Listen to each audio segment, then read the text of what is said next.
Hi, I'm Jimmy G, you know me as Jim Greaves, and I'm talking especially to the Plaisance Park posse. Hi girls, hi boys, hi fellas, hi gentlemen, hello to everybody in Plaisance Park, especially to you on Facebook on Plaisance Park posse.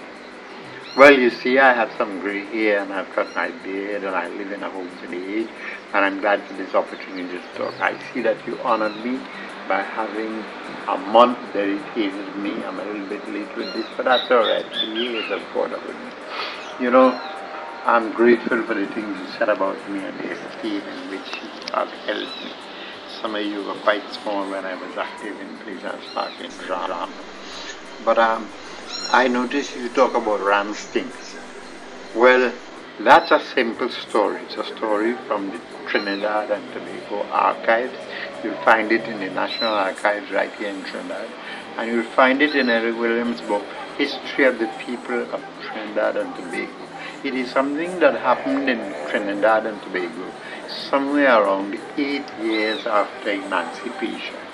There was a rebellion in North Trinidad, probably in the Chaguaramas region, and it spread to various parts of Trinidad and Tobago. And when you look in the National Archives, there's very little about it. There's a meeting that was held with the governor and some kind of council that he had, and the following occasion of the meeting, when you look at the minutes or the records, you see a discussion of somebody went to the man we will call a secretary of the council today, and he says that somebody came and borrowed the minutes, and having borrowed the minutes, it didn't show up in the next meeting that was held. By that time, people had been hanged and killed in other ways, and things had been burnt and so on. And I found it very strange that there should be a gap in our history. So what I did is to look at a story from Greece. In Greece, there's a man you find called Oedipus. Oedipus Rex, I think, is the story about a family who had a curse on them. The man called Oedipus would kill his father and marry his mother. And you think such a thing just could not happen. So I modified and adjusted that story from Greece here. It's in Greece, you read it now in the news or hearing on the radio or seen on television about how it has become dysfunctional and people killing people and marching in the streets and the government not functioning well. That's in Greece was a place of learning and literature, philosophers and playwrights and poets. You find them mentioned in the Bible. The Apostle Paul, St. Paul, as some of you call him, was talking in the book of Acts. He had a place called Mars Hill, and you find him going and visiting the booths or tabernacles or whatever you want to call it, dedicated to various Greek gods. And then you see a powerful sermon being preached there by the Apostle Paul at a place called Mars Hill. Well, Mars Hill or not, that has implications for how we handle carnival in Trinidad. That has dedications to various gods and so on. But more about that later. So we moved that story of Oedipus, and I took the position that perhaps a similar thing could have happened in Trinidad, a family with a curse on them. And we moved that story into Trinidad and Tobago, adjusted it for it to take place among an African family, people who had been enslaved and brought to the Caribbean, and the thing is played out in Trinidad and Tobago. We adjusted it, of course, adjusted some of the characters and so on, and that is what you have seen played out in Marseille. That's something that I created. I just took old stories and adjusted it and allowed you, the people of Plaisance Park, to modify it with your own creativity, and we got ram sticks. For instance, that was a great job you did there. You saw the impact on people. We didn't win that year, but we created quite an impact. Before that, we had drums and patterns. Some of you danced in it, acted in it, painted, set and built things and so on. Plaisance Park was a great experience. I want to say, I was not the leader of Plaisance Park. You'd come there and you'd see me in front and so on, but I was not the leader. That whole thing was the brainchild of a man called Lenny Kudrow. He had 2 or 3 sons. One of them was called Chris. I can't remember what the other one was called. He called me, and at the time I was struggling with a group in San Manu called Carnegie Players. It was a great group, but when I tried to shift the policy from doing great foreign plays to doing unknown local plays, there was a rebellion in the group and people just never wanted to do local plays. So Lenny called me in to do the feature address at the launch of a drama group in Plaisance Park. He had the idea that people in Plaisance Park should not have to go outside of Plaisance Park to engage in cultural and sporting and similar kinds of activities, and he wanted to start a drama group. At the time, Black Horse was the big mover in the neighborhood, so he started Plaisance Players. I came in to do the feature address at the launch of the drama group. Next thing I knew, I was offering to train people. I had studied some drama and continued studying drama. I didn't go abroad to study drama. We had tutors here who could teach, and they taught me men like Oliver and Dexter Lindsay, Harold Hill and Freddie Sissoon. They did their thing with me, and I was a trainer in the oil industry, and I used that in Plaisance Park. It was a great ride for us girls. It was a great time. They say I gave the community Plaisance Park. Stockton Hill, I didn't give the community. Stockton Hill came to Plaisance Park with his skills.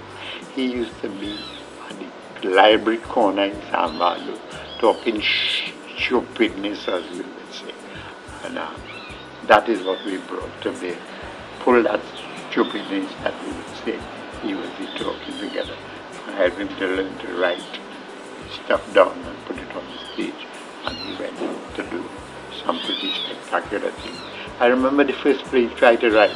He thought it was from the stage, and I said to him, this thing is to television or the screen, the big screen, movies. This is not a stage play. I gave him some pointers. But the first thing he ever wrote was an exercise for me that we had there in Plaisance Park. He showed up with a television script. He didn't even know it was a television script, but he came with his talent. And what I like about Stoke is Stoke didn't want to be some great man. He just wanted to be a big saga. And he has a poem called Big Saga that explains that. Birch Kellman, I think as you know, Stoke honored you, did some special things in the bowl and so on with you. I see you have Japan and all kind of thing now with Dave Belgrade from in those days. Dave, I pray one for you, and you pray for me, I pray for you. And next time you talk to God, say one for me. I'll continue to say one for you. Fellas, girls, Applewhite, everybody, Tiny, I don't remember all the names. Am I wrong? You see the years have caught up with me. But I say, once I can roll out the bed and stand up, I will keep going.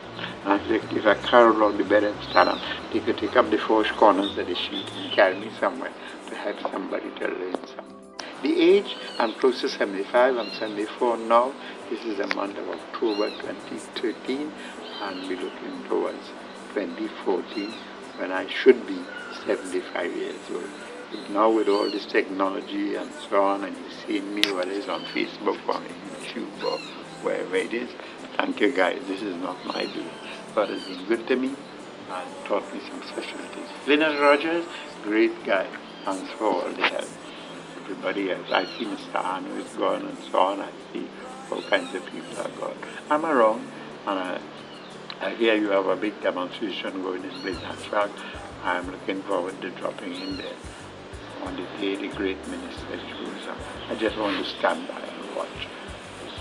Thank you for all the hard work that you put in. I'm interested now in dealing with younger people. I have children, I have great-grandchildren, I have about 5 or 6 great-grandchildren. I'm looking forward to seeing them use all the technologies that are available to achieve special results. It's a great life. We have things that we can do today that we couldn't do in our time because the technology was not available. But with what we had, we did some special things in Plaisance Park. My understanding is they will edit this thing that I'm doing, cut it into small pieces, put it on Facebook, YouTube, or whatever, make videos for people to benefit from. But that's history as I record it. And we talk about Orville who's there, who's using technology to try process to bring action to bear in the community. Orville, ciao, be good to yourself. Thank you for everything. And now for my children of the flesh, Hal, Don, and Jerry. You may know that Don is gone. I have 13 grandchildren or two. I have 5 to 6 great-grandchildren. And it's a great honor. Old age has treated me well. And for me, old age is happiness. My childhood was very troubled. My youth was a difficult time for me. When I showed up in Plaisance Park, living in a house when I was in my 20s. You know, sometimes people pass and say, who live in there? And the neighbors would say, a boy and a girl.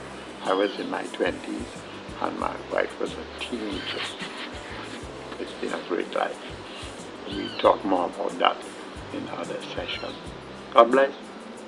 Be good to yourself.